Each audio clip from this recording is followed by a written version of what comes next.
سے مل رہا تھا، انہوں نے مجھے خبر دی کہ جو ہمارے سینئر لوگ جیلوں میں، ایک تو وہ ہیں جو کہ ہمارے کارکن جیلوں میں برے حالات میں ہیں، لیکن وہ جوان ہیں، تکڑے ہیں، اور ہم ایک خوف کی فضا ایسی بنائی ہوئی ہے یہاں جو طاقت میں ہیں وہ لوگ یہ سمجھتے ہیں کہ جتنا ظلم کریں گے لوگ ڈر جائیں گے، تو ڈر کیا جائیں گے، غلام بن جائیں گے، یعنی خوف کے غلام بن جائیں گے، ظلم کے سامنے جھک جائیں گے.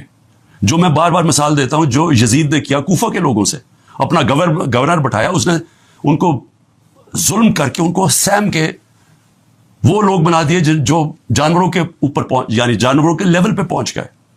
تو آج ہم وہی کر رہے ہیں پاکستان سے. انہوں نے مجھے رپورٹ دی، ڈاکٹر یاسمین کتنی دفعہ بیمار ہوئی ہیں، تقریباً 75 سال کی ہیں.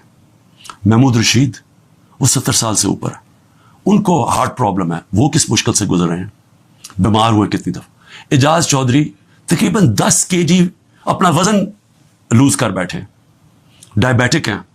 عالیہ حمزہ بڑی بری طرح بیمار رہی. تو میں عمر جی ماں، اس کی بیوی عدالت میں گئی، ان کو پکڑ کے جیل میں ڈال دیا. تو یہ کیا پیغام دیا جا رہا ہے کہ خوف پھیلایا جا رہا ہے کنٹرول کرنے کے لیے لوگوں کو. تو یہ کیا ثابت کر رہے ہیں اس سے، یعنی ہم اس ملک کو کدھر دھکیل رہے ہیں.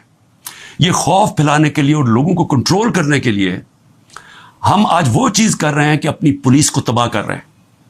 جب پولیس سے اس طرح کی غیر قانونی کام کرواتے ہیں ہم، تو یاد رکھیں پولیس خود بھی یہ کاموں پہ لگ جاتی ہے. آپ جب پولیس کو آرڈر دیتے ہیں کہ یہ جا کے کسی کو گھروں میں گھسو، گھر برباد کرو، خوف پھیلانے کے لیے، تو ہم پولیس فورس کو تباہ کر رہے ہیں. آگے ہماری پولیس کے حالات اچھے نہیں ہیں.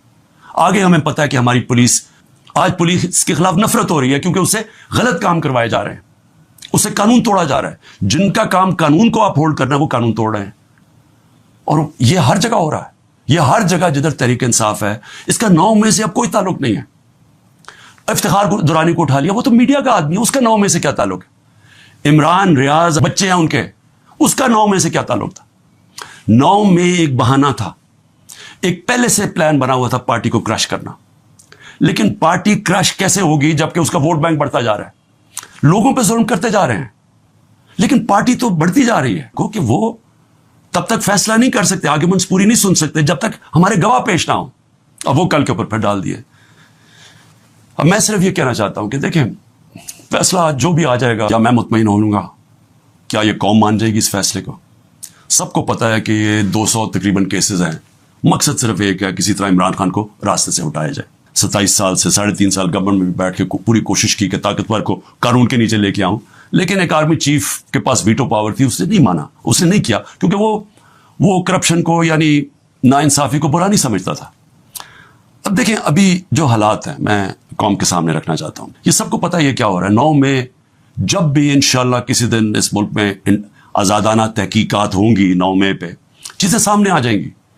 اور یہ کبھی بھی نہیں ہوا کہ ایک سائڈ فیصلہ کر لیتی ہے، گورنمنٹ کا فیصلہ کہ جی تحریک انصاف اس کے اندر گلٹی ہے، ہم قصوروار ہیں، اور ہمیں ہمارا موقف ہی نہیں سامنے رکھا جا رہا. ہمیشہ جج دونوں سائڈ سن کے فیصلہ کرتا ہے. تو وہ اب نظر آ رہا ہے کہ جس طرف جا رہا ہے، وہ جو انہوں نے 9 مئی کے بعد جو کیا، سارے ملک کے اندر تحریک انصاف کے اوپر کریک ڈاؤن ہو گیا. وہ چلتا آ رہا ہے، ابھی بھی کریک ڈاؤن آ رہا ہے، اور نظر آ رہا ہے کہ کسی نہ کسی طرح پارٹی کو ختم کیا جائے. اب جو بھی یہ کر رہے ہیں کریک ڈاؤن، سارے جو بھی لوگ اس کے پیچھے ہیں، کیا ان کو یہ پتہ نہیں ہے کہ پارٹی تب ختم ہوتی ہے جب اس کا ووٹ بینک ختم ہوتا ہے. ذرا بازاروں میں نکل کے دیکھیں، دیہاتوں میں چلے جائیں، پوچھیں تو صحیح لوگوں سے کہ وہ ووٹ کس کے لیے ڈالیں گے. جتنا ظلم ہمارے اوپر بڑھتا جا رہا ہے اتنا ہی ہمارا ووٹ بینک بڑھتا جا رہا ہے. پارٹی تو ایسے نہیں ختم ہونے لگی. تو اب پارٹی کی اس وقت 70 سے 80% اس وقت پاکستان میں اس کی ایکسیپٹیبلٹی ہے، یعنی لوگ اس کے ساتھ ہیں. تو جو ایک وہ نظام آ رہا ہے جو کہ 70 سے 80% لوگوں کی رائے کو ختم کرنا چاہتے ہیں، اور ایک اور کوئی نظام لینا چاہتے ہیں. کیا ہمیں اندازہ ہو رہا ہے کہ ہم ملک کو کس طرف لے کے جا رہے ہیں؟ اور میں ایک وہ پاکستانی ہوتے ہوئے جس کا جینا مرنا یہاں ہے، جو باہر نہیں جانے لگا، جس کے پاس کوئی پیسے بینکوں میں باہر نہیں پڑے ہوئے، کوئی پراپرٹی باہر نہیں ہے، جو تھی بیچ کے پاکستان آ گیا ہے، وہ پاکستانی آج کہہ رہا ہے کہ اس وقت ضرورت ہے کہ سوچیں کہ ہم یہ ملک سے کیا کر رہے ہیں. ایک جماعت اور ایک لیڈر کو باہر کرتے کتنا نقصان کر رہے ہیں اپنے ملک کو. اور جو بھی یہ پلان بن رہے ہیں کہ اس کے کوئی ملک چل جائے گا ڈنڈے کے زور سے لوگوں کو جیلوں میں ڈال کے ایک پولیس اسٹیٹ بنا کے. ان کو دنیا کی تاریخ کا کوئی تاریخ کا آئیڈیا ہی نہیں ہے. پہلے تو میں اپنا کیس رکھنا چاہتا ہوں. اب یہ ہو کیا رہا ہے؟ 12 مئی سے ہم یہ جو جج ہے اس کے خلاف ہم نے کہا ہوا ہے کہ ہمیں اسے انصاف نہیں ملے گا. جس طرح اس نے فرد جرم میرے پہ لگا دیا مجھے میرے سنے بغیر, اور وہ بھی آ کے جب مجھے غیر قانونی طور پہ پکڑا ہوا تھا انہوں نے جیل میں, تو اس نے وہاں آ کے عدالت لگا دی, نہ میرے وکیل کو پتا نہ مجھے پتا, اور وہاں آ کے فرد جرم لگا دیا. تو ہمیں تب سے پتا چل گیا کہ یہاں انصاف نہیں ہمیں ملے گا. ہم نے اپلیکیشن فائل کی اسلام آباد ہائی کورٹ میں کہ ہمیں ہمارا ٹرانسفر کیا جائے, ہم کسی اور جج کے سامنے کیس لگایا جائے, یہ ہمارا حق ہے.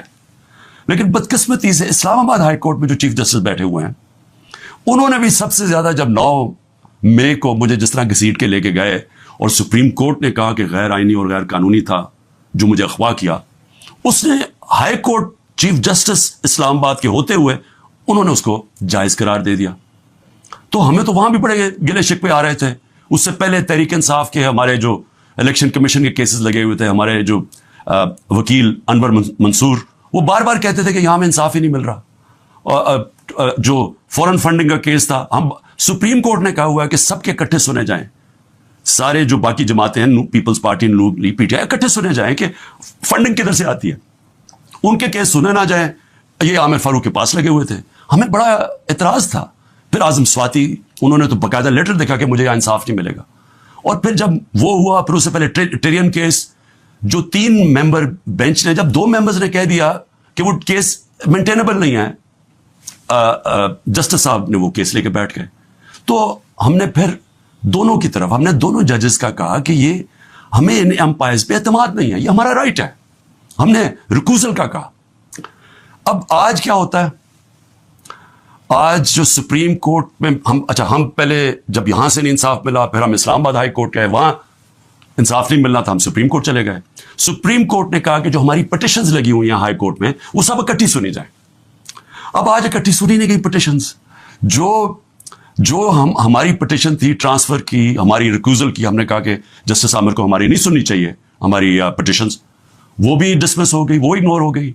جو ہم نے گواہ کا کہا ہوا تھا کہ ہمیں گواہ کا تو موقع دیں کہ ہم فیئر ٹرائل, اور اب تو میں خیر وکیل ہی بن گیا ہوں کہ آرٹیکل آئین کا 10A کہتا ہے فیئر ٹرائل کے اندر ہمیں موقع ملنا چاہیے کہ ہم اپنے گواہ پیش کریں. اور وہ گواہ ڈال دیے آگے, اور کل انہوں نے کہہ دیا کہ ہماری فائنل آرگیومنٹ سن سکیں. اب ہماری فائنل آرگیومنٹ وکیل کیسے کرے جب ہمارے گواہی نہیں پیش ہوئے؟ یہ فیئر ٹرائل کیسے ہوتا ہے؟ آج انہوں نے یہ فیصلہ کر دیا. تو نہ وہ ٹرانسفر کیا, نہ اس کا سنا کہا کہ ہمیں ٹرانسفر چاہیے وہاں سے, نہ انہوں نے سپریم کورٹ جس نے کہا کہ سب اکٹھی پٹیشن سنی جائے, نہ انہوں نے وہ سنا. 7 پٹیشنز تھیں, ان میں سے انہوں نے صرف جو باقی آگے کر دی یا ڈسمس کر دی, اور جو اصل ہم ٹرانسفر چاہتے تھے وہ کی نہیں. اور یہ بھی نہیں اسے باؤنڈ کیا کل کو کہ وہ تب تک فیصلہ نہیں کر سکتے, آرگیومنٹس پوری نہیں سن سکتے جب تک ہمارے گواہ پیش نہ ہوں. اب وہ کل کے اوپر پھر ڈال دیے. اب میں صرف یہ کہنا چاہتا ہوں کہ دیکھیں, فیصلہ جو بھی آ جائے گا, کیا میں مطمئن ہوں گا, کیا یہ قوم مان جائے گی اس فیصلے کو؟ سب کو پتا ہے کہ یہ 200 تقریباً کیسز ہیں. مقصد صرف ایک ہے, کسی طرح عمران خان کو راستے سے ہٹایا جائے, کسی طرح تحریک انصاف کو ختم کیا جائے. یہ سب کو پتا ہے یہ کیا ہو رہا ہے. 9 مئی جب بھی انشاءاللہ کسی دن اس ملک میں آزادانہ تحقیقات ہوں گی, 9 مئی پہ چیزیں سامنے آ جائیں گی. اور یہ کبھی بھی نہیں ہوا کہ ایک سائڈ فیصلہ کر لیتی ہے, گورنمنٹ کا فیصلہ کہ جی تحریک انصاف اس کے اندر گلٹی ہے, ہم قصوروار ہیں, اور ہمیں ہمارا موقف ہی نہیں سامنے رکھا جا رہا. ہمیشہ جج دونوں سائڈ سن کے فیصلہ کرتا ہے. تو وہ اب نظر آ رہا ہے کہ جس طرف جا رہا ہے, وہ جو انہوں نے 9 مئی کے بعد جو کیا, سارے ملک کے اندر تحریک انصاف کے اوپر کریک ڈاؤن ہو گیا. وہ چلتا آ رہا ہے, ابھی بھی کریک ڈاؤن آ رہا ہے, اور نظر آ رہا ہے کہ کسی نہ کسی طرح پارٹی کو ختم کیا جائے. اب جو بھی یہ کر رہے ہیں کریک ڈاؤن, سارے جو بھی لوگ اس کے پیچھے ہیں, کیا ان کو یہ پتہ نہیں ہے کہ پارٹی تب ختم ہوتی ہے جب اس کا ووٹ بینک ختم ہوتا ہے؟ ذرا بازاروں میں نکل کے دیکھیں, دیہاتوں میں چلے جائیں, پوچھیں تو صحیح لوگوں سے کہ وہ ووٹ کس کے لیے ڈالیں گے. جتنا ظلم ہمارے اوپر بڑھتا جا رہا ہے اتنا ہی ہمارا ووٹ بینک بڑھتا جا رہا ہے. پارٹی تو ایسے نہیں ختم ہونے لگی. تو پارٹی کی اس وقت 70 سے 80% اس وقت پاکستان میں اس کی ایکسیپٹیبلٹی ہے, یعنی لوگ اس کے ساتھ ہیں. تو جو ایک وہ نظام آ رہا ہے جو کہ 70 سے 80% لوگوں کی رائے کو ختم کرنا چاہتے ہیں, اور ایک اور کوئی نظام لینا چاہتے ہیں، کیا ہمیں اندازہ ہو رہا ہے کہ ہم ملک کو کس طرف لے کے جا رہے ہیں؟ اور میں ایک وہ پاکستانی ہوتے ہوئے جس کا جینا مرنا یہاں ہے، جو باہر نہیں جانے لگا، جس کے پاس کوئی پیسے بینکوں میں باہر نہیں پڑے ہوئے، کوئی پراپرٹی باہر نہیں ہے، جو تھی بیچ کے پاکستان آ گیا ہے، وہ پاکستانی آج کہہ رہا ہے کہ اس وقت ضرورت ہے کہ سوچیں کہ ہم یہ ملک سے کیا کر رہے ہیں، ایک جماعت اور ایک لیڈر کو باہر کرتے کتنا نقصان کر رہے ہیں اپنے ملک کو. اور جو بھی یہ پلان بن رہے ہیں کہ اس کے کوئی ملک چل جائے گا ڈنڈے کے زور سے، لوگوں کو جیلوں میں ڈال کے ایک پولیس اسٹیٹ بنا کے، ان کو دنیا کی تاریخ کا کوئی تاریخ کا آئیڈیا ہی نہیں ہے. آپ یہ دیکھیں، میں اپنی قوم کو صرف آپ کو ایک قسم کا تاریخ کا لیسن بھی دینا چاہتا ہوں، ہر اپنے نوجوانوں کو خاص طور پہ. میں یہ پہلے بھی کہہ چکا ہوں، 1945 میں دوسری جنگ عظیم کے بعد یورپ آدھا ہو گیا، آدھا چلا گیا جمہوریت کی طرف، آدھا چلا گیا یہ پولیس اسٹیٹ بن گیا ڈکٹیٹرشپ کی طرف. آدھے میں انہوں نے ان کو بند کر کے کنٹرول کیا، لوگوں کو ان کی آزادی رائے ختم کی، حقیقی جمہوریت ختم کر دی، حقیقی آزادی ختم کر دی، آدھی آزاد ہو گیا. ساری دنیا کے سامنے 50 سال کے بعد نتیجہ آ گیا. جو آزاد تھے وہ خوشحال ہو گئے. آج بھی وہ جو جن ملکوں کے اندر جو وہی یورپین تھے جدھر آزادی نہیں تھی، آج بھی وہ پیچھے ہیں ابھی تک. حالانکہ وہ وہاں جمہوریت بھی آگے کئی ملکوں میں، لیکن ابھی بھی وہ پیچھے ہیں. ایسٹ جرمنی، ویسٹ جرمنی، ایک وہی جرمن لوگ تھے. جدھر ڈکٹیٹرشپ آ گئی، یعنی ان کو اسی طرح کی جو ہمیں جس طرف لے کے جا رہے ہیں، وہاں غربت آ گئی. مقابلہ اس کا ویسٹ جرمنی میں جو خوشحال ترین دنیا کی طاقتور ملک بن گیا معاشی طور پہ. تو یہ تو ایک تاریخ ہمارے سامنے ہے. ساؤتھ کوریا، نارتھ کوریا میں وہی ڈکٹیٹرشپ، آزادی رائے بند، آزادی ختم. آج نارتھ کوریا کو دیکھیں، اور جو حقیقی آزادی ساؤتھ کوریا میں تھی، وہ خوشحال دنیا کا خوشحال ترین ملک بن گیا. تو میں عرض یہ کرنا چاہتا ہوں کہ یہ جو ہم کرنے جا رہے ہیں، یہ ہم اپنے ملک کو تباہی کی طرف دھکیل رہے ہیں. مجھے آج ابھی میں وکیلوں سے مل رہا تھا، انہوں نے مجھے خبر دی کہ جو ہمارے سینئر لوگ جیلوں میں، ایک تو وہ ہیں جو کہ ہمارے کارکن جیلوں میں